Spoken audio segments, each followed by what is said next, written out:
Ladies and gentlemen and Force users of all ages, welcome back to Inside the Tauntaun, a Star Wars podcast, where we get to the guts of what makes Star Wars meaningful to us. I'm Daniel Dawson, and I'm joined by these two adorable nerf herders, Dino Nicandros. Hello. And Alyssa Simmons. Good day. This week, we remain outside the Tauntaun, discussing the Disney Plus Marvel mind-bending extravaganza they call WandaVision. This is Season 1, Episode 6, directed by Matt Shakman and written by Chuck Hayward and Peter Cameron. And by God, we're Star Wars fans. And also Marvel fans. Oh, I thought they smelled bad on the outside. WandaVision! Don't try to fight the chaos. Don't question what you've done. The game can try to play us. Don't let it stop the fun. Oh my God, you guys, here we are. Episode 6. Wowie wow. I felt so many things in this. Yeah, honestly. Did you poop? Peed. You peed. Mm-hmm. Peed. Mm-hmm, mm-hmm. Girls don't poop. Oh, Yeah. right. That's right. Everyone knows They that. just sweat it out. So, WandaVision. Oh, yeah, WandaVision. Right. So sorry I led us down that road. It's your fault. Your This is fault. my fault. Okay, there's a lot to go over. Oh so my like God. let's just we gotta stay on task go. though. We gotta go. For real.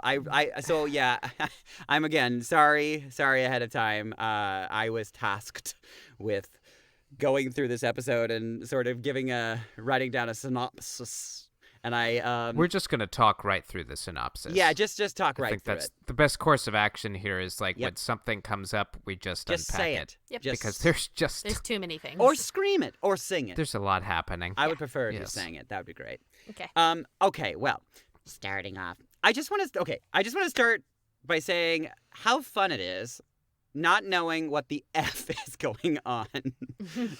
Yes. Things that we were like so sure about in the last episode, like about many things, like including Quicksilver, sort of came crashing down in this episode, and I love Yeah. that. Yeah. They are keeping us on our toes and not ever wanting us to really know what's going on. Well, they're messing with us. They're Yeah, totally- they are. They are. Absolutely, like doing like a lot of meta things that like normally you wouldn't do in a show like that, which it's just so smart and so different, and yeah, they're Well, Marvel they've accumulated the capital to be as weird as they want to be. yeah. Mhm. Like, and I remember it started with like Guardians of the Galaxy, which is the first time they branched out from your Iron Man, Thor, Captain America, kind of grounded Avengers sort of stuff. And I remember at the time I wasn't super familiar with the Guardians of the Galaxy, and that was a giant risk. And It paid off. it's for them. probably one of Yeah. their more it's- successful I'd- little mini franchises. I put it up Absolutely. there in my top 5, I think, of all the Marvel like series. Yeah, for sure.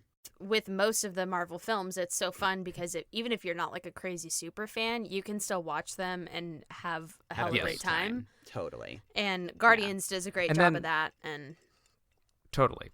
Yeah, And then in this and then going down the particular- route of Doctor Strange and adding in magic and all of that. Yeah. so fun.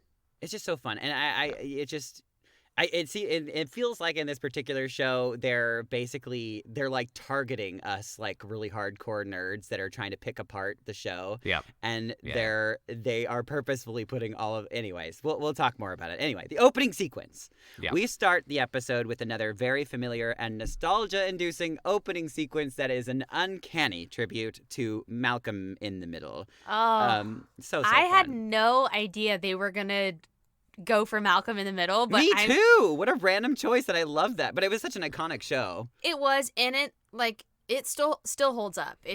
Absolutely. Did either of you watch Malcolm in the Mhm. Middle when it was on Oh, it the was air? brilliant. Yes. Yeah, The I mother loved it. the mother won like a bunch of Emmys, didn't she? Because she was like brilliant on that show. Yeah, the show itself did extremely well, and a lot of Yeah. the writers who wrote on Malcolm in the Middle went on to write on The Office. So it's I just didn't know that. Oh, yeah, well, they're obviously. really That makes hella sense. smart people. Very smart. Yep. Well, the kid running around, so the kid running around the house with a camcorder filming the family. It's just interesting because the show Malcolm. Okay, so I wrote down the show Malcolm in the Middle premiered in January of 2000 and ran for 6 seasons. So the previous episode of WandaVision was, I guess, maybe a mashup of the 80s and 90s, because if we're going in chronological order, I don't feel like we skipped the 90s, right? No, well, both. Well, no, and I think this was a mashup of the 90s and 2000s. Yep. Okay, Totally. So like late 90s and early 2000s. Because I get that. Family Ties, Growing Pains, and Full House. I mean, Full House started in the 90s, but Family Ties and Growing Pains ran through the mid-90s. Right. So, yeah. Yeah, that makes a lot of sense to me. There's plenty of overlap. That makes sense to me. So the lyrics to the opening theme song might be some potential clues as to what's going on. Oh, a clue! Especially if you imagine someone singing this to Wanda. At least that was the thought that I got in my head. So I'm just going to say the words really fast. WandaVision. Don't try to fight the chaos. Don't question what you've done. The game can try to play us. Don't let it stop the fun. Some days, it's all confusion. Easy come and easy go.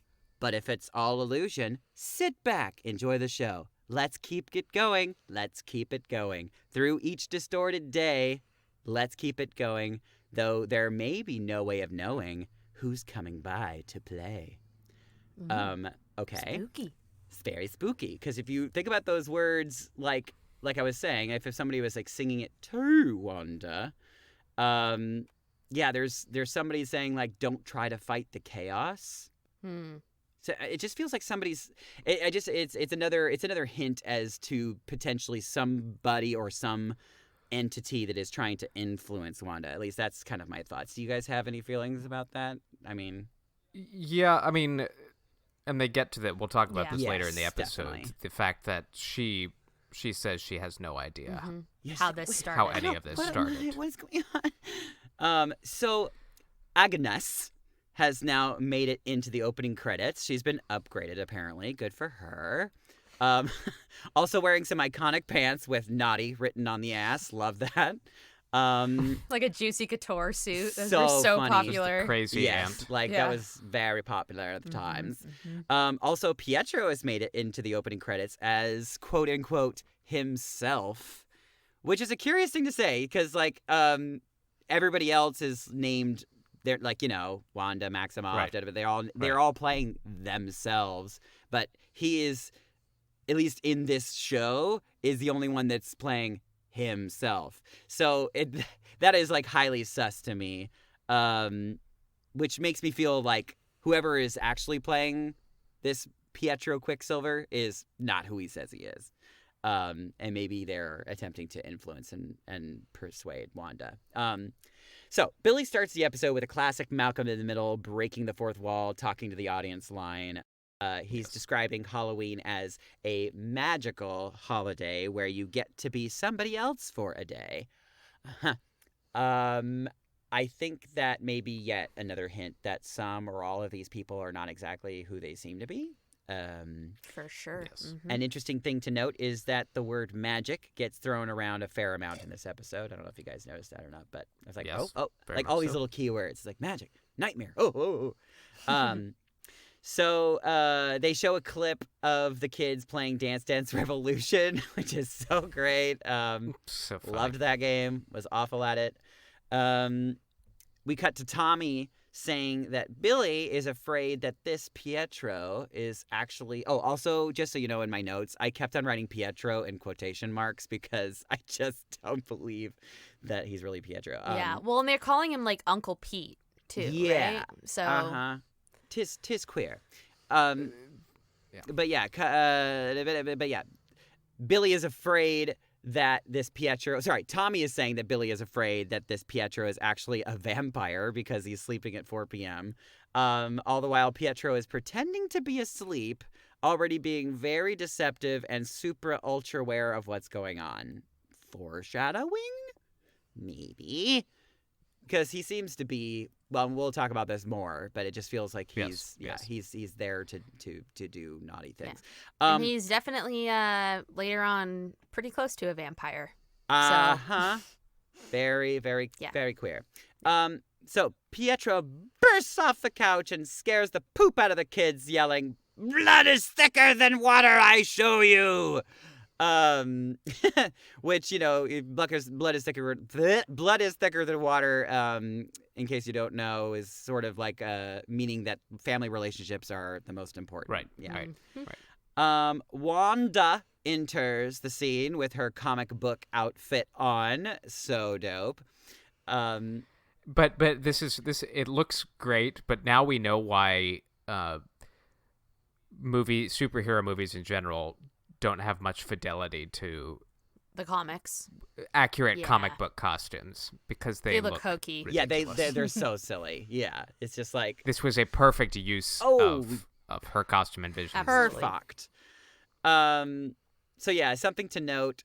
All the characters in the episode are dressed as the comic book versions of their own characters. So great. So great. Pietro makes fun of her costume and says it reminds him of the time their mom. Reminds him of the time that their mom made them costumes the year they got typhus. And then we get a That funny flashback. flashback. The 90s flashback to the Sokovia. So funny. Yeah, some of them as kids trick-or-treating in Sokovia where they get a fish from an old lady. Okay, now here's the thing. Now, I'm not a biologist or a fish expert, but that fish looked a lot like a herring to me. Red. I mean, it wasn't really a red herring, but I just think that they're totally, again, doing very meta jokes at us, being like tee hee, red herring. Also, going back to Wanda's costume, I hadn't really thought of this, but a good friend texted me this side by side and was like, so never noticed this before, but this is definitely not an accident. And it's Wanda next to Magneto. Oh, yeah. Their helmet is almost Like father, identical. Yeah, in the comics that was purposeful. Yeah. So it's So it's just extra Magneto thrown in there. Love. they are messing. Yeah. They're effing with us. They're effing with us. So yeah, Wanda's obviously confused because that definitely never happened, or at least she doesn't remember it. He says, "You probably suppressed a lot of the trauma." Yeah. Another hint that Pietro knows what Wanda is going through right now. Vision enters the scene and is attempting to slip away from the family festivities, and Wanda doesn't like it one bit. We get a short aside from Billy, who says that Mom and Dad have been not fighting, just different. And you can see, if you look at the background, you can see that Pietro is watching Billy do this, which is odd because in like normal sitcom asides, no one else is aware. Yeah, nobody else would be aware that you're doing that, but Pietro does. Almost as though he's ultra aware of what is really going on and not really following the sitcom rules. Sus. Pietro tries to convince Wanda that it's okay that Vision leaves and that he could take over for the fatherly duties for the night. Interesting. Very interesting. Why? If he is ultra aware of what's going on, I'm just like, I'm trying to think like what is his motivation for letting him go? Like, it's just I assume to cause more chaos. But anyway, then we get Pietro scaring Wanda, which gives off the vibe that he's here to make her uncomfortable. A note about when we see Pietro zooming about the house using his super speed. So, and I was actually on the lookout for this when the episode began. The animation CG of his movement super speed is that of the Aaron Taylor Johnson version of Quicksilver, and not how Evan Peters was depicted sprinting in the Fox X-Men movies, which, if you'll remember, they're one of the best sequences of the Fox X-Men movies came in Days of Future Past, where we get an introduction to Quicksilver as he's zooming around the Pentagon and everything around him slows down to an absolute crawl, and he's able to rearrange things. And then when he's done sprinting, everything kind of resumes as normal. And there's like a really dope song that's playing in the background too. I can't remember what song it was, but yeah. If I were... what is that song? I just remember it's very tongue in cheek, but like, oh, if I could put time in a bottle. Yeah, that's it. The first thing that I'd want to do. It's so great. It's a really great sequence, but anyway, it's just interesting that they're not using his Quicksilver tricks. animation is the Marvel or the Marvel Studios version. Yeah. So already piquing my interest on what's going on here. That this might not be the Fox version after all. Very, very highly sus. Pietro and Tommy are now dressed as comic book Quicksilver. Wanda tells them to be good or she'll turn Pietro into a pickled herring. Weird. Another reference to herrings. Very fishy. Then we find ourselves outside of the hex. They pull out the Stark Industries drone, which is still hexed. Interesting to note that the drone that blew up Wanda's childhood home was potentially very similar to this one. Boop, boop, boop. Hayward, Monica, woo, and Darcy are having an argument about the stupid move that Hayward pulled with the missile. What a douchebag! He says that if they take out Wanda, this nightmare will end. He uses the word nightmare, which, you know, I mean, all the bells and whistles are going off in my head, but also I don't necessarily think that Nightmare is behind all this. But they're again, I have to be sus of the writers now because it just feels like they're giving us all sorts of red herrings. But Sure. But yeah. Anyway, Nightmare is also a one of the iconic Doctor Strange comic book villains. Right. So it would. I mean, it wouldn't be out of the realm of possibility that he's. Well, no, I'd argue that he's just as, well, I wouldn't say just as likely at this point, but I put him in the upper tier of. Yeah. If we're considering people who are influencing like events, he's higher on the list than Mephisto, Thanos. Nightmare. Yes, because Thanos is dead. But. Allegedly. So Hayward is scolding Monica for her insubordination and brings up her history with Captain Marvel as if it's a negative thing. At least that's the way I read it. Again, hinting to something that we haven't seen yet, potentially another tease for the sequel to Captain Marvel. What did Captain Marvel do? You know what? I've kind of been thinking about it, and other people have written about it, and I'm settling on, and we're gonna get a very clear answer to this at some point. But I'm settling on the idea They're that never gonna answer it. she wasn't around when Monica was undergoing her cancer treatments and or passed away from it. Yeah, that would be really sad. Yeah, that would be interesting. Let's see here. Oh yeah, so Hayward, douchebag, cuts Monica real deep with a highly unnecessary, rude comment about how it was a good thing that she wasn't here when her mother died because she doesn't have the stomach for this job. Like what a awful thing to say. And then he has her and the others escorted out. But before they get taken all the way off the premises, they kick the crap out of the guards and don some poncho disguises. Yeah, go Jimmy Woo. Yes, just kicking some major butt. I didn't know he had it in him. I love it. Then we go back into the hex and we get the kids trick-or-treating, and Pietro yells out to the kids, "Unleash hell, demon spawn!" Funny. Very funny. Again, they're either playing with us or demon they're spawn throwing out some spawned hints. from Mephisto. Yeah, he also says he describes something as kick-ass. Yes. And yes. Wanda's like kick-ass, Yes. which is like super funny because Aaron Taylor Johnson, the MCU Quicksilver, was the lead in Kick-Ass, and Evan Peters played his best friend in that movie. Basically the only film that they were ever in together. Yep. I could be wrong, but I'm pretty sure that's the case. So, and it's I'm going to get to that in a little second though, because I had an interesting thought about that because I wasn't, and I want to pose the questions to you guys too. Pose it. I'll pose it. Also of note, all of a sudden we have kids in Westview. Okay.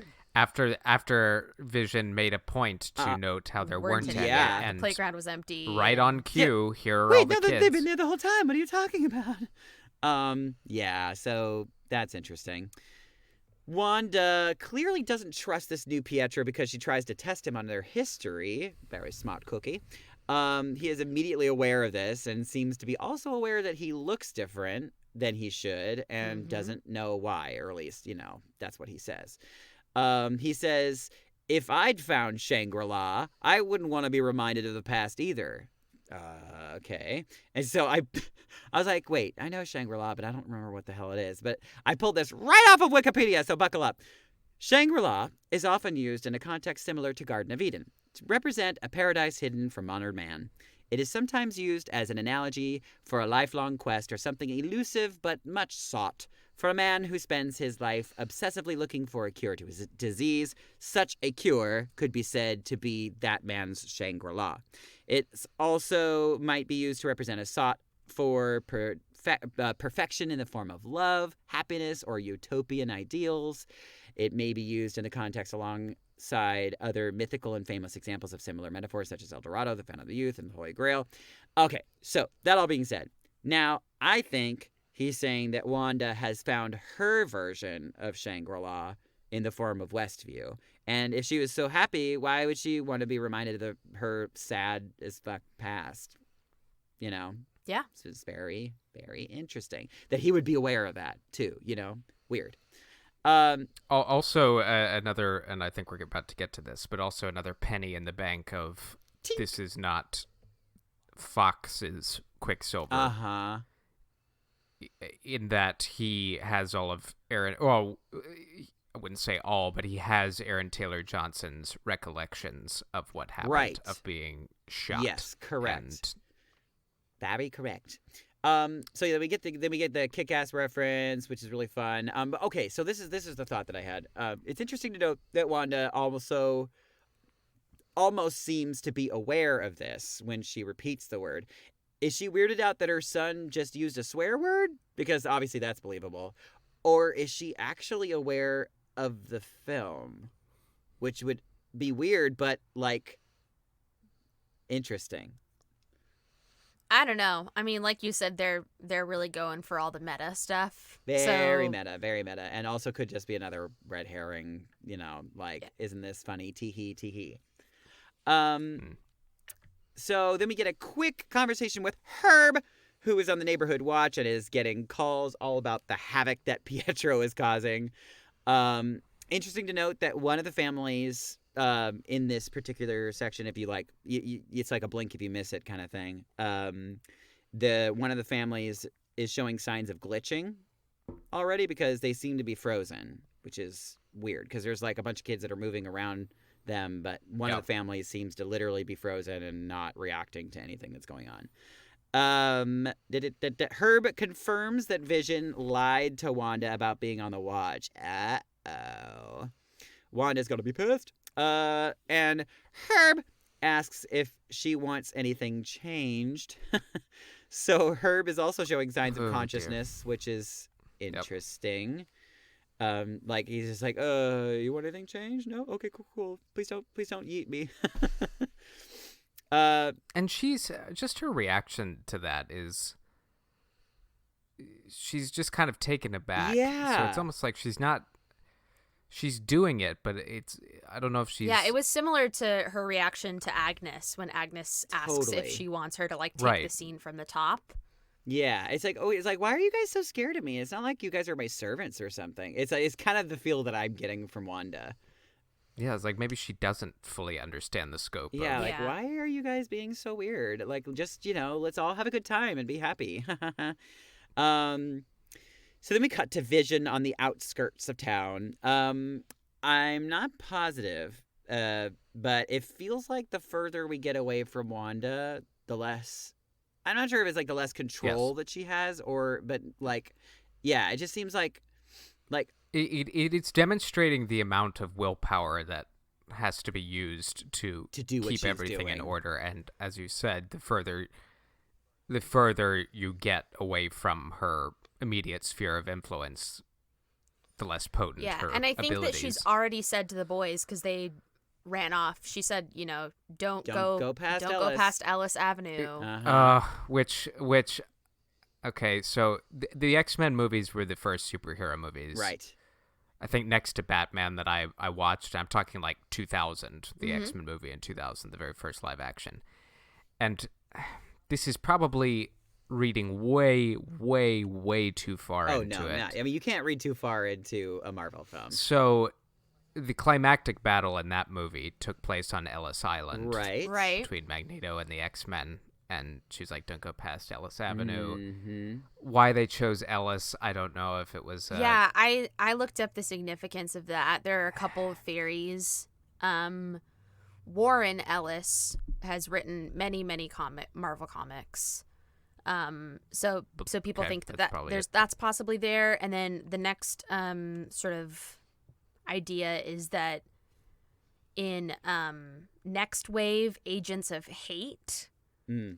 Monica Rambeau, Machine Man, Boom Boom, Elsa Bloodstone, and the Captain team up to fight, and like a lot of weird stuff happens, including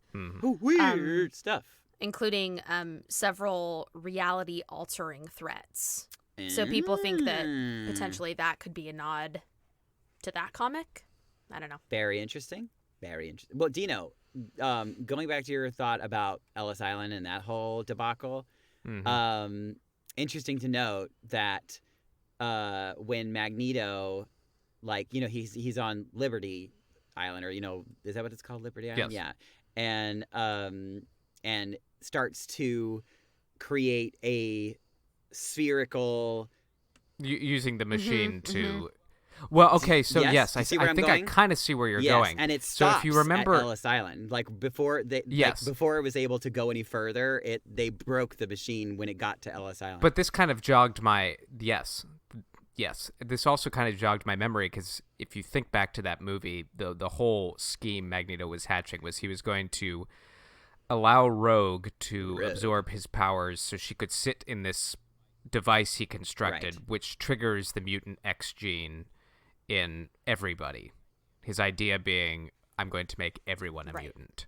And if we look at if we kind of look at the theories surrounding Wanda at this moment, and could we be near the genesis of mutants in Marvel Cinematic Universe? Well, you look at what is something similar happening. I mean, here. you look at what the Hex is doing to Monica Rambeau that's a great example. The altering of DNA every time somebody goes in and out of this sphere, and I'm kind of like, oh my goodness. So there's definitely some parallels, sure. And if it's not a parallel, it's at least a nod, at least. It is a very, very large nod. Yeah. Tip of the hat. So it's going back to being on the outskirts of town. Vision's on the outskirts of town. But yeah, it's almost like parts of the town that her and the main cast of characters are not in at the moment are put on power save mode. That's kind of the way I said it. Oh yeah. But yeah, we see a woman. It felt like this whole episode she was kind of controlling everything like an app. Yeah, I totally. Yeah. You know what I mean? She was just like, "Oh, I'm not using this, so let's swipe up." Right. Ooh, spooky. Right. It was spooky, yeah. I mean, this was the Halloween spooktacular or whatever, so there was definitely some horror elements to it as well.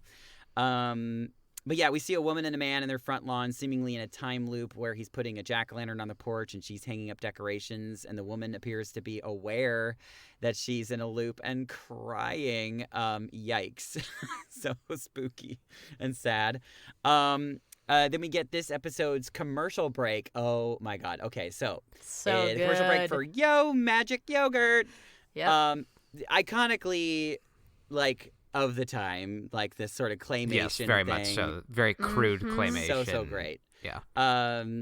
Yeah, it reminded me of the commercials the after these messages, I'll be right back.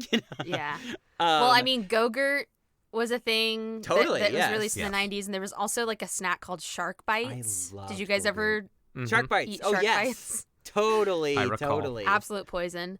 But the interesting thing about that commercial And there's numerous interesting yeah, things with this commercial. We chatted about it last week about each of the commercials kind of representing one of the Infinity Stones. Oh, good. I was going to ask you about this question. Yeah. Yeah, and I think that this one, I mean, obviously it's like a kid alone on a desert island. Right. And then he ends up kind of looking like Red Skull on Vormir. Interesting. So he's the soul, SOLE, the only person there. SOUL survivor. Oh my God. I believe that.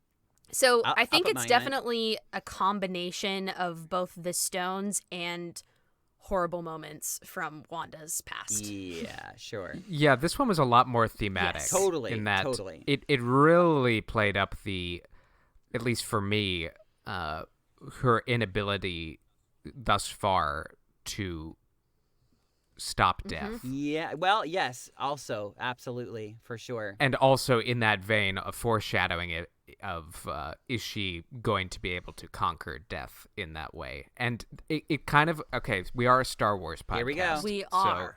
Do it.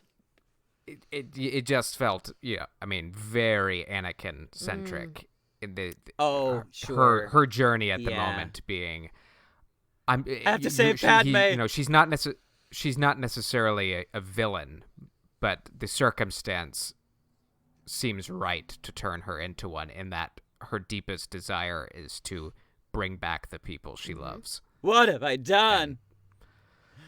Here we Yeah, are. here we are. Yeah. Well, so I just wrote down that this is this one maybe one of the most vague of them all, but also could have some huge hints as to what's really going on. Because each commercial so far has seemed to progress through Wanda's traumatic past in chronological order. With the last one being in reference to her little mishap in Lagos, where she accidentally killed a bunch of people in Captain America: World Civil War. So, if we're assuming this comes after that, then this could represent her much more recent past. Okay, let's just assume the kid represents Wanda. Yeah. The kid is on a deserted island and says he's so hungry and eat anything. So let's just say that the hunger could also maybe represent sadness, maybe, or like an emptiness that she's feeling inside. And then a shark comes in onto the island and says he remembers hunger and he snacked on yo magic, bro. If we assume, because why not? If we assume that yo is actually short for your, not yogurt, but just your, and magic is Wanda's magic, then we can assume that whatever this shark represents has been feeding off Wanda's magic. I thought that was kind of interesting. I'm trying to wrap my head around that. And how it relates to WandaVision. Well, and then the kid is left alone trying to open the yogurt and can't seem to get it open and eventually decays into a skeleton. I was thinking, like, is this representative of Wanda, like, being sucked dry of her magic? Like, being stuck in this hex, like, being, like a vampire being sucked dry of her chaos magic. What was the tagline for the it's commercial again? The snack of survivors. Isn't that what they said? Something like that. Yeah. Something to that effect. Again, this is another huge reach, and I think I'm just full on projecting at this point. Do it. So there's a moment again in Days of Future Past, the X-Men movie, where Charles Xavier, Magneto, and Wolverine are on an airplane together, and Wolverine has come from the future to get Xavier and Magneto to work together to prevent the future from happening. And he is explaining that over the years we fought you, Magneto, and you've been a hard one to kill. And he said, "Did you ever do it?" He said, "No. You're like me. You're a survivor." You're a survivor. And just another fun parallel to Wanda is that she has, maybe next to Thor, has survived just utter trauma and devastation. And like her comic book father Magneto, who is a Holocaust survivor and I don't know. I don't think it's accidental that they're playing up that angle. I think that's very, very plausible. Like, it's, yeah, absolutely. Then we are back in the Hex, and we see the movie theater in Westview is playing The Incredibles and The Parent Trap. Mm-hmm. Yep. The Incredibles, obviously a fun nod, since the movie is about a superhero family. I mean, I assume that's kind of what they're hinting at. Yep. And Parent Trap, another fun choice because, you know, it's a movie about twins, trying to bring their parents back together again. Also kind of solidifying the time period. So Parent Trap was Totally. released in 98 and Incredibles was 2004. Yeah, so we're late 90s, early 2000s. Yeah, interesting to note. Yeah, right. That is exactly what I wrote down. Pietro basically tells us his entire purpose of being here, which I thought was a very meta, fun thing. He just said, "I'm just trying to do my part, okay? Come to town unexpectedly, create tension with the brother-in-law, stir up trouble with the Rugrats, and ultimately give you grief. I mean, it's what you wanted, isn't it?" So, is he literally giving her grief because he feeds off of it? Or he's trying to be a bad influence on her? Okay, I'm getting a little ahead of the discussion. That's all right. But Fucking do it. this is not Pietro. No, It it's not can't be. Pietro. It No, can't it be. can't be. At this point, This is a malevolent presence. but I'm just gonna go back. using Isn't this so funny? Like, because Pietro's we body. literally were so sure at the end of the last episode, we're like, oh yeah, she just plucked him out of the. It's like such a 180-degree turn. I'm just like, nope, that's not Pietro. I don't believe him. I don't believe it. Yeah. And I believed it the less earnest he became. Right. Yes. Well, because When he as said, "It's me." this conversation You can talk to goes, me. you know, he says to her, like, so where have you been hiding all the kids? Like, when did you bring them up? So he's obviously super aware, and then she's hella aware. she's taken aback by that. Like, she's like, what are you talking about? And Yeah, she then spooks by he does the thing that made me distrust him more than anything else is that he's like, you know, I'm your brother. Like, you can talk to me. Like, Oh no! Yep. So I'm so glad you So- brought that up Ugh. because he doesn't say I'm your brother.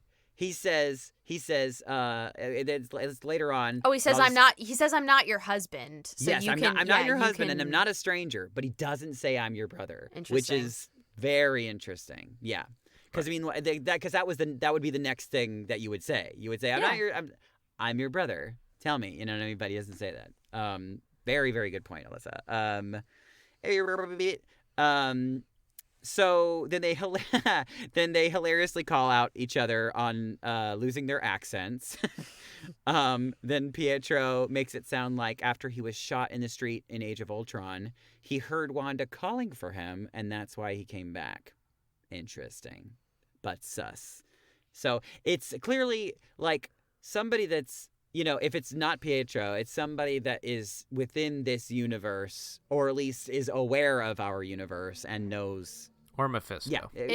Because Yeah. Mephisto would know, he would be a character that would know multiple universes and be able to, you know. Anyway, yeah. Yeah. Well, it's just definitely a lot of point, like, you know, a lot of arrows pointing towards Mephisto. Then Billy shows off his newfound super speed abilities. Go, Billy! Yes. Now we find ourselves back outside the Hex with Monica's squad sneaking around the sword camp. Aren't you proud of me? I didn't say shield. Very proud. Thank you so much. Of course, it's because I wrote it down. They hack into their computers and realize Hayward is tracking the decay signature of vibranium so he can see Vision's location in the Hex along with anyone in his general vicinity. That's very interesting. They wonder, why is he tracking Vision? Vision's. So I was kind of like theorizing because I didn't know the vibranium could decay or that it does decay. But I was thinking that because, like, you know, Vision's living cells were bonded with the vibranium, so maybe it's because, like, the living cells are decaying and it, like, gives off vibranium, like, as it's. I don't know. I have a cuckoo crazy theory, and I'm calling out my good friend Kurt again, because he brought this to my attention. This is another. I can't remember the name of the person who came up with this, but there are thoughts out there And I don't know if I necessarily believe them, but I love it because it's fun. It's very, very fun. But what if Hayward was I know what you're about to say. Yeah. Ultron? Dun dun dun. Yeah. I mean, that would be interesting. I mean, it's a reach. It's a reach, but I did some digging because there is precedent for Ultron. Yeah.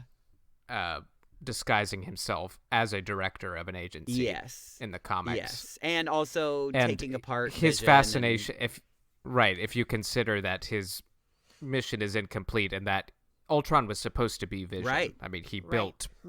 built Vision to then upload his consciousness to Right. him. So there is motivation there to do that. Get a hold of Vision. I don't know. And here's the thing. That would just be nuts. It would be so nuts. I mean, the show has already been nuts. So I mean, I love me some more Ultron. I know. Well, I just feel like he was very underutilized. In the movie. I mean, James Spader is just such a brilliant actor, spectacular. He's the But spookiest. I don't know. That's out there. And also, I mean, obviously, Ultron can put his consciousness into many different things. So it would be very believable that the last one that we saw in Age of Ultron wasn't the actual last Ultron, but I mean, they made it seem like he was. But also, if you go back to the movie, you don't really see, you just see I think if I remember right, if it didn't happen on screen, did it there really you happen? go. Exactly, because Vision does his little Mind Stone blast, and you just see a flash of light, but you don't see the body disintegrate or or whatever. You just flashes to the next scene, and you're just like, oh, okay, yeah, I don't know, that one out of all the theories is out there. It would be fun. I wouldn't be angry. Yeah, no, I'd be like, okay, cool, this is fun. But yeah, so we are now back in the Hex, following Vision, and he is spooked. He is near the edge of the city, and it seems that everyone is now frozen, and the lights are all flickering. So we get much more into we're getting into a horror flick now. I noticed a little girl that looked like she was dressed as a notorious RBG, and I was like, "Aw, that's so sweet." That's so cute. I didn't see that. That's so cute. I mean, it could be any of the the Supreme Court justices, but I just assumed that maybe that's what it was. But once he feels safe that no one is really watching, because he kind of goes over to her and was like, "Hey, excuse me, miss," and nobody's really really aware. So he feels safe, and he reverts back to his normal Vision, Luke, and flies into the sky. And we get our first overview look of Westview, which is interesting. And so we get the lay of the land sort of, and you're hearing the echoes of the children playing in the streets, and then he sees a car in the distance parked on the edge of Ellis Street. And so he flies over, and we find Agnes in her car. Okay, guys, here we go. I'm diving off the deep end. This scene. Woof. So the license plate. We're gonna deal with the license plate first. The license plate reads 0A1B2C. Okay, you guys ready? And by the powers of Google, I have found that the number is a color hex. For real? Legitimately, it's a color hex. So, and they correspond to RGB numbers. So RGB being red, green, blue. Sure. So red. So for red, it's the number 10. For green, it's 27, and for blue, it's 44. If you look up those numbers with the comics, they all involve the Scarlet Witch, and one of which involves Vision being disassembled by an international government coalition. Dang. Hello. But yeah, I went down a really dark rabbit hole and had to stop myself because I felt like I was going insane. Literally schizophrenic, just putting all these things on the wall and drawing lines from, oh my God, just crazy. So, but yeah, I digress. Yes. Let's get into the scene with Agnes. Yeah, here we go. She is at the edge of Westview, and oddly enough, seems to be somewhat not completely frozen like the rest of the town. Still not all there, for sure, but not frozen and talking. Also of note, she is wearing a witch costume. And if we are to assume that all the main characters are wearing their comic book versions of their clothes, this bitch is totally Agatha Harkness. I mean, come on. Yeah. Yes. Yeah. So In yes, theory. but also I don't know why I have the feeling that we've been led on a wild goose chase as far as Agnes is you have 100% her legitimacy. role. I don't think she has the role we thought she does. I think you're kind of right on the money there. Yes. So Vision awakens her, and she recognizes him as one of the Avengers. And of course, Vision doesn't know what that is because he has no memory before the hex. Yeah, she says like, "Are you here to save us?" Oh, you're here to save us. Yeah. She asks if she's dead, and he asks why she would ask that, and she says, "Because you are." Which is such a spooky way of doing it. I love that writing. And she spookily yells, "Dead! Dead! Dead! Dead!" And then she cackles like a witch. Makes a U-turn and drives back into town. But yeah, also of note, when she's awakened, she still goes by the name of Agnes, which is interesting. Also interesting when Vision kind of unclouds her mind. Yes. He says, I want to find out what's beyond the borders of Westview. Oh, yes. And yes. she says she won't let us. Yeah. She won't let us. She won't let us, and then she won't said even think she won't about even let us think about it. Yeah. Yikes. Yikes, double yikes. So, going back to what you were saying, Dino, I'm now curious, and potentially the reason why the sword folk are having a hard time IDing her, because we've looked, at the casting board, she's like one of the only cast members that doesn't have a New Jersey license yet, or, or her alias or whatever. So, or her real name, I should say. So I'm just curious if maybe she is a product of the hex. Like she, or she's not like really trapped like all the other people are. Like she is actually like, maybe she was created by whatever is inside the hex. Either whether that be Wanda honestly, or the other thing. Honestly, I don't think I have an opinion on this because I don't know what's going on with her yet. I haven't come up with something that makes sense. But I think it's safe to say that she is. Well, I don't know if it's safe to say this, but it seems that she is not of the New Jerseyans. Right, and by the same token, she's not, as far as we know, and this could be another deep fake, but she's not manipulating Wanda. Sure. But she's very much a victim. We also don't have the original missing person identified. Right. We still don't know who that is. So So, then we find ourselves back outside the hex again with Monica Squad. She gets a text from the scientist friend of hers. Apparently it's a man because she refers to him as a he. So yeah, she says it's my gotta guy. be Reed Richards, right? I mean, at this point, I feel like it has to be, and that would be so dope. But I mean, I'm very interested to see who they it are is. Playing that up. Oh yeah. I mean, it's a plot point, but this is the second or third time where they've. It just feels like they're like if there like there would be a person with a drum like doing a drum roll because. And I'm thinking of all the guys either left in the MCU or who are supposed to be coming in. Right. And astrophysicist, or rather aerospace engineer. There you go.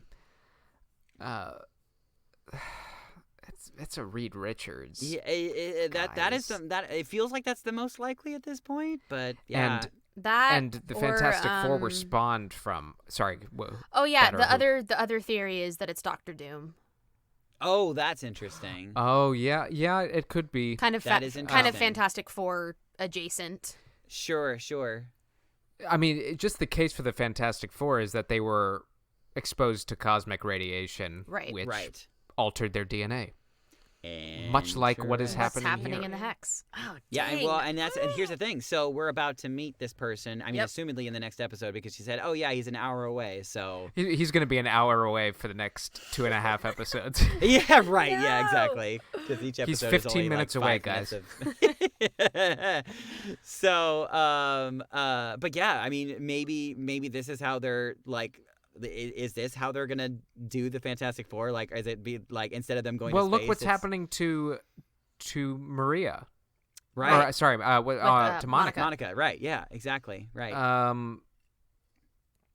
mean, I think we're getting a photon and or pulsar origin story right Totally. before our eyes. I feel that's legit. Yeah, he's brought the transport she needs to get back into the Hex safely. Mm-hmm. So Darcy I mean, man, he built that thing fast. Of course, that's just the way in Marvel films. Darcy continues to scan Hayward's files and finds one on Monica. Okay, so although I'd like to point out, like, if you freeze frame on the first few files she skips over, one of them is titled Project C4113. Just, numbers, and could mean absolutely nothing. But on the cover of the 113th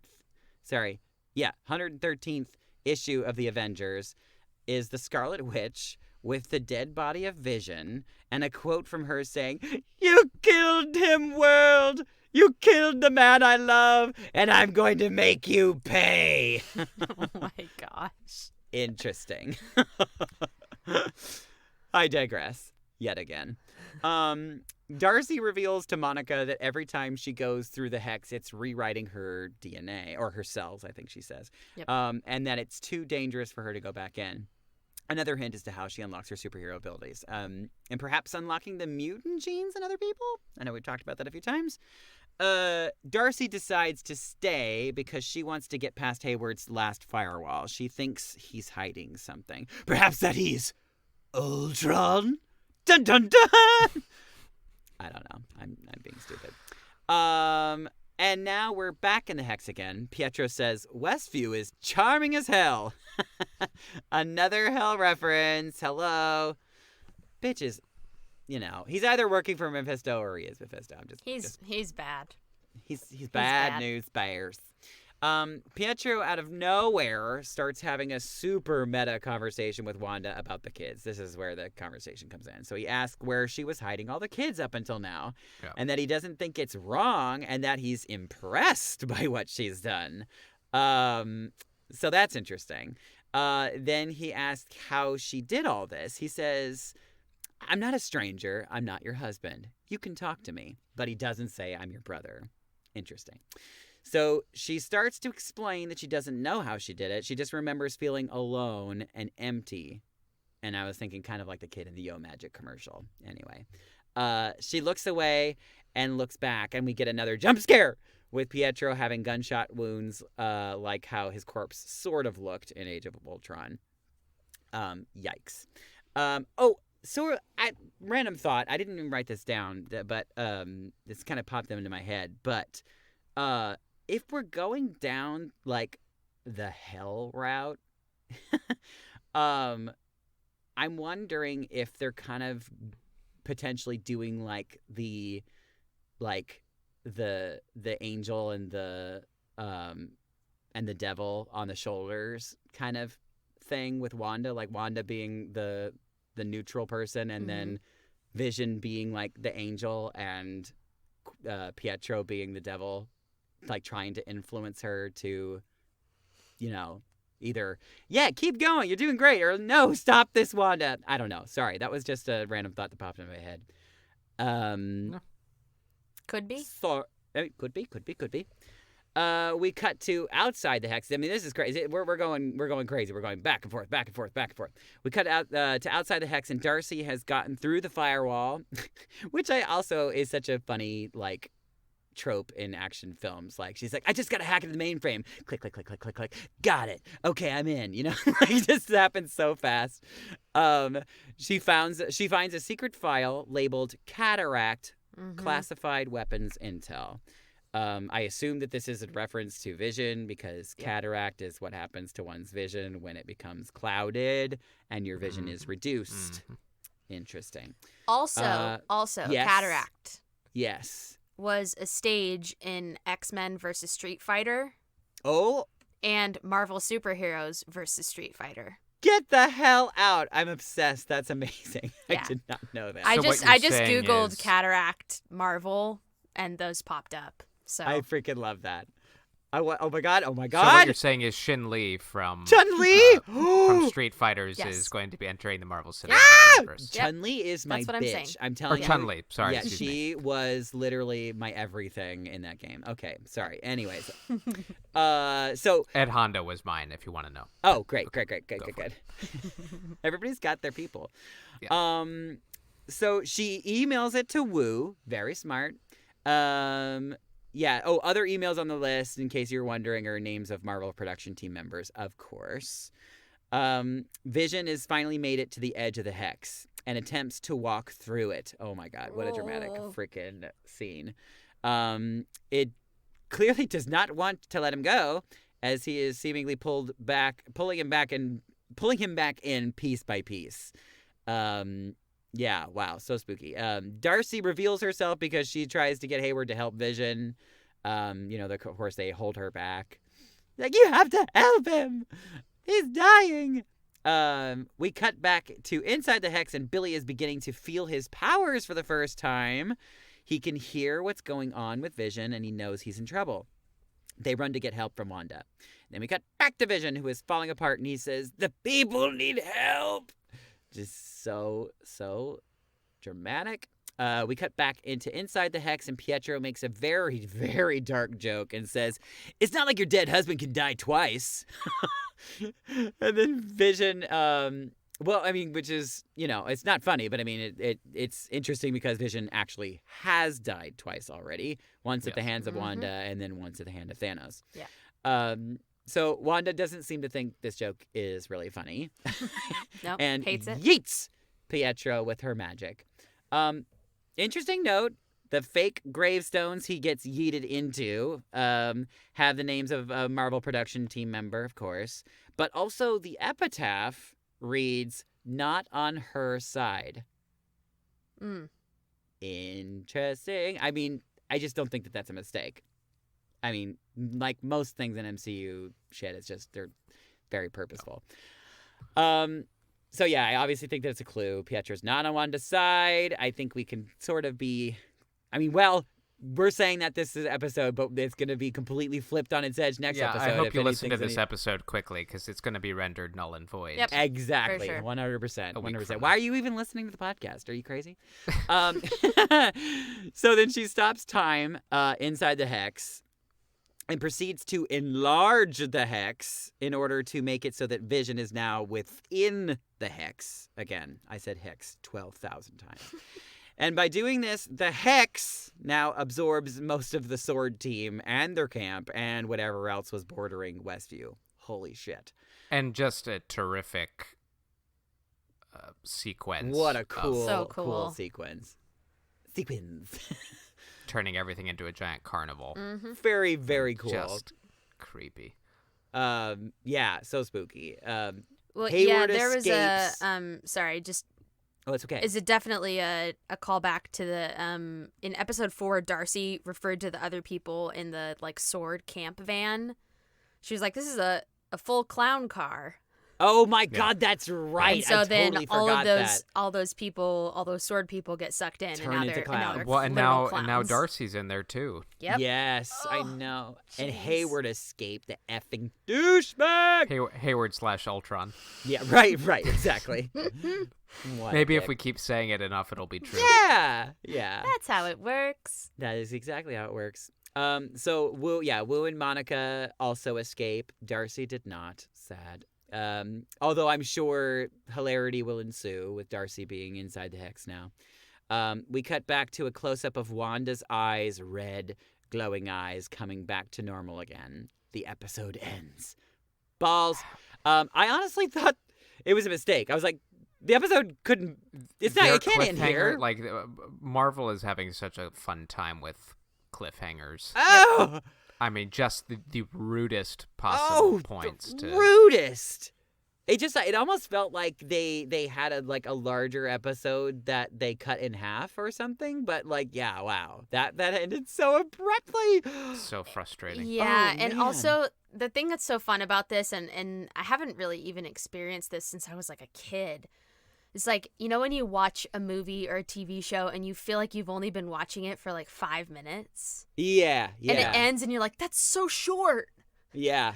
But like, It I mean, really these felt that episodes are way. 25 minutes long, but Yeah. like they feel so quick They because we're just clip. like They on really clip. the edge of our seats, not I breathing. kind of felt this way the first time, and it's funny I'm picking this movie, but the first time I watched Fellowship of the Ring, Oh, which I'm not even talking extended cut, just on its own is 2 hours and 50 minutes or Yep. something like that. Yeah, she's But I remember lengthy. getting to the end of that where Frodo and Sam are up on kind of this mountain range, and you can see Mordor off. It's like, okay, let's Here get we it go, here going. we and go. then Here we go, it- we're going to and Mordor. Then it just fades, and like, May it be an even star. yeah, it just frustrating. Oh. Yeah, so rude. Oh my gosh, that was such a crazy episode. Oh, one thing, I went down a bit of a rabbit hole as well. Please Daniel. take us down. So, the movie theater that was playing Incredibles and Parent Trap, Yes. Yes. they named the theater the Coronet, Oh yes, I didn't look that up. which is, I was like, there's got to be a Has to be a reason for thing. that because it was like in big sparkly bright light Yeah. letters. So- So it's a classic poem written by an English metaphysical poet named Okay. named Andrew Marvell.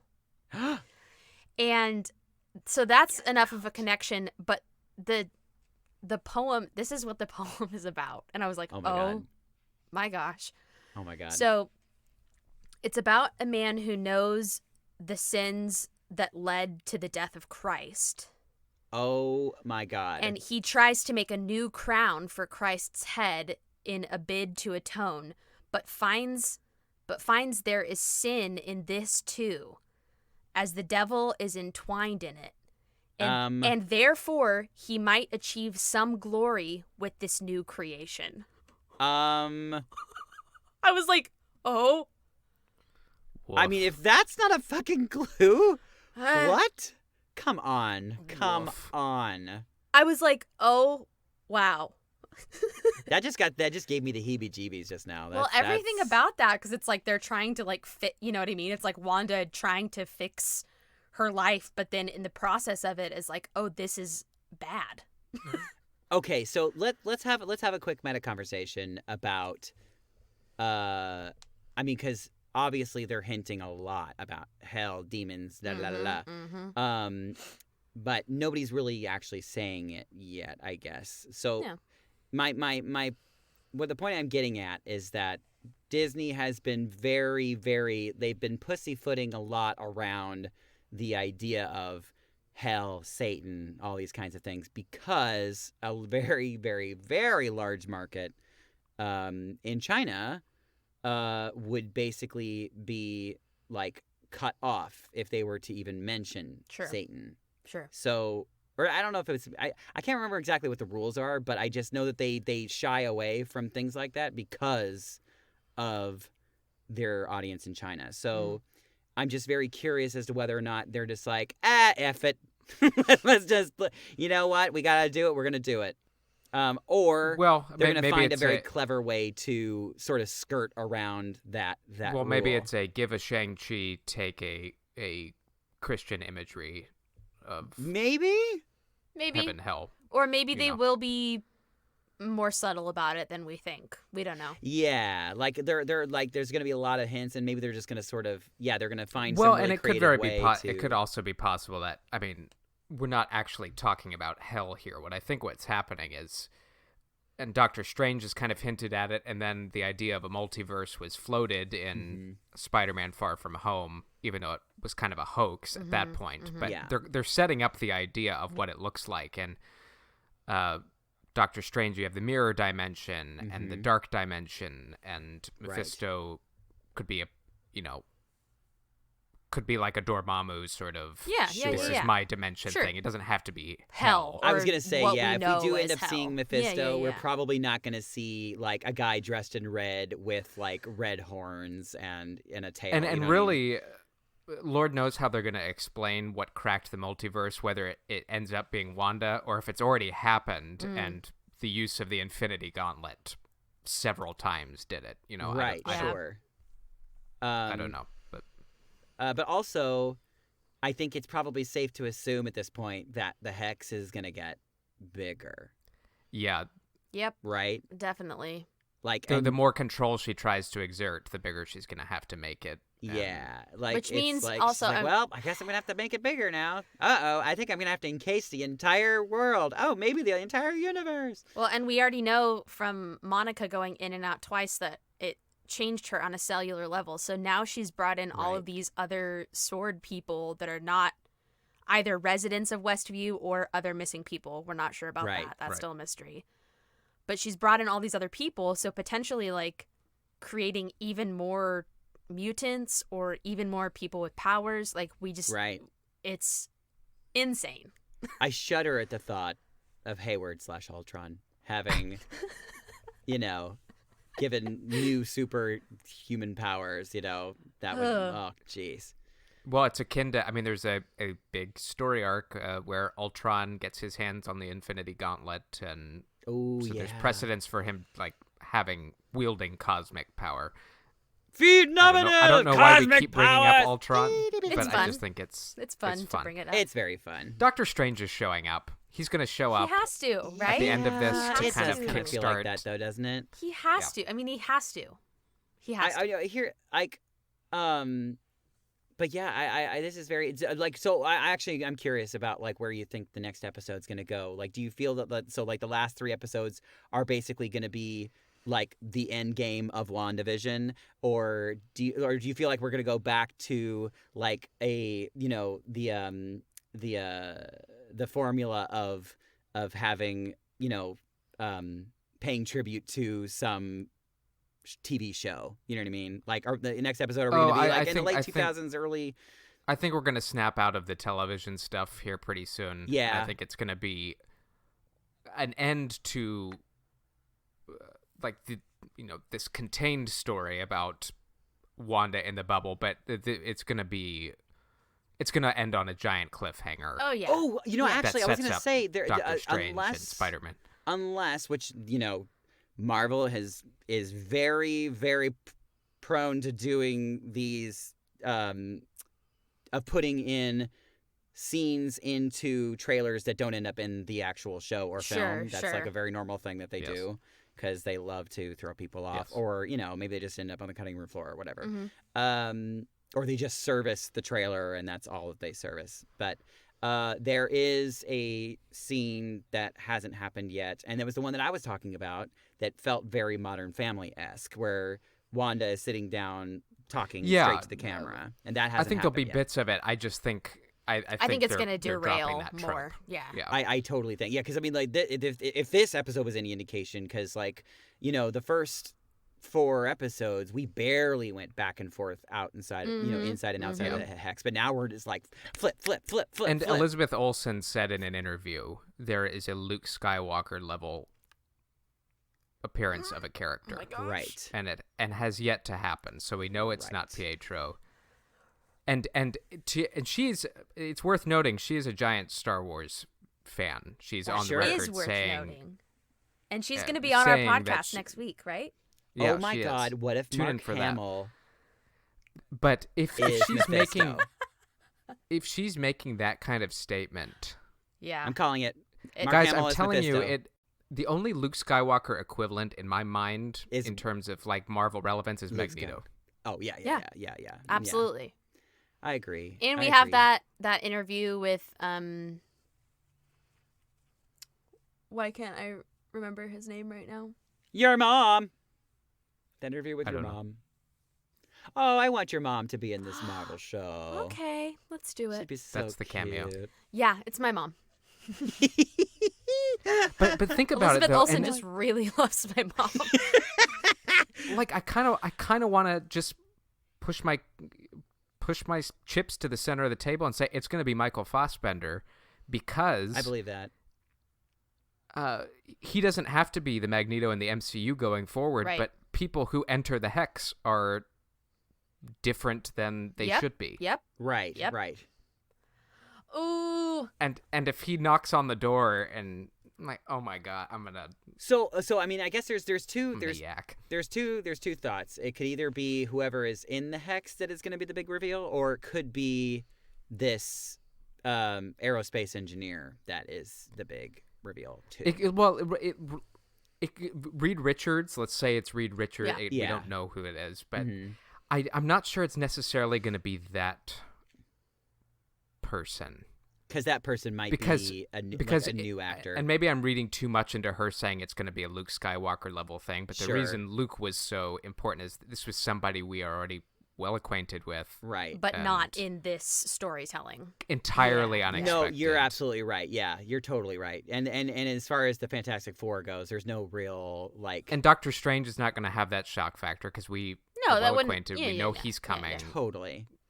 So it's gonna be something along the lines of like Evan Peters showing up as Pietro, but just Right. on But bigger. maybe it's Patrick Stewart. I don't know. Okay. I'm actually really glad you brought this up because I think there's precedent to talk about it. So in the Fox Marvel universe, the X-Men universe, at the end of, because I've just started rewatching all these films, trying to do my homework. This is part I completely forgot about, but like Patrick Stewart, he like dies, like Yeah, at the end Professor of X. Last Stand. totally, Yeah. and then comes back. But I guess he's basically transferred his consciousness Yeah. into It was his wonky. twin brother. Yeah, that was a weird. The Thing. continuity of the live action X-Men movies is not even worth mapping out. Yeah, in my it's opinion, kind of a lot. because it was such a mess. But it is interesting to note that at least that theme, that element Yes. exists Sure. in that universe where, we can transfer consciousnesses to other entities, I mean, yes, Whoever- supremely, I suppose. Whoever it's going to be is going to be someone with immense power. Right. That's all I'm gonna say. Well, yeah. Because it has to be. Like, they have to be there to either help the people out or help Wanda keep the people in. It has to be a level 3 mutant or higher. Or Yeah, right. Right. What are the specs? yeah. Oh, wow. Well, I cannot wait for the next Yeah. episode. I'm so Truly. excited. I'm so excited. Exciting things ahead here in the Yes. final stretch. Exciting things ahead, baby. Yeah. All right, shall we? Any other thoughts? We've been talking for quite a while. Talkity talk. Yeah. Well, I mean, we had a lot to We talk had a about, lot. but we did it. We Yeah. got through it. We Yeah. didn't die. It happened. Yeah. Congratulations if you stayed through. Mm-hmm. Well, anyways, if you have thoughts or feelings about anything that we've said and you want to add Throw your out 2 your weird cents, theories. Nothing, Oh, yeah, please. add I your love them all theories. so much. Obviously, nothing is out of we love to hear them. bounds. And we'll shout you And- out. Yes, we will. We I'll do it. promise. I'll effing do it. So thanks so much for listening. This is Inside the Tauntaun, a Star Wars podcast. It is? It is, even though I'm we not haven't sure anymore, chatted about but- Star Wars in quite a few weeks. But we'll be back Oh, yeah. very soon. Don't you worry. Oh, yes. There's Or some if you news. hate Star Wars but you like Marvel and that's why you're here, then enjoy this while it lasts. Yeah, right. We hope you stay. We hope you stay after this is over. Yeah. Anyways, I'm Alyssa Simmons, And I'm Daniel Dawson. And I'm Dino Nicandros. and we'll see you next week. May the Force be with you. Always. I love you, 2000.